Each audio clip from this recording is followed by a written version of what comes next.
Polartec és l'inventor de la fibra polar, de la clàssica fibra polar.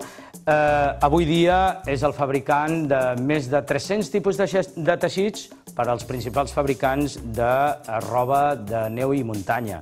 Avui dia també desenvolupa no només segones capes tèrmiques, sinó primeres, segones i terceres capes.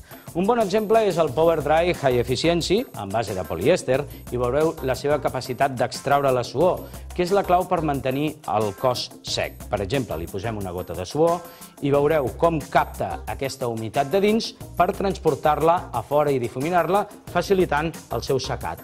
Que el cos estigui sec és la clau perquè estiguem calents. Aleshores, per als foradolics, per als que necessitin una capa tèrmica, tenim el Polartec High Loft. High Loft perquè és de cabell llarg. La capacitat que té aquesta nova versió del Polar és atrapar més l'aire, per tant, atrapa més la temperatura del cos i, per tant, té més retenció tèrmica. I, finalment, tenim el Polartec NeoShell, que és el teixit amb membrana transpirable. Tots ells els que permeten és extraure la suor, la transpirabilitat per mantenir-nos secs i perquè quan agafem el telecadira o fem una baixada no tinguem el cop de fred. Com ho podem rentar tot això? A 30 graus, sense suavitzant, a la vostra lavadora.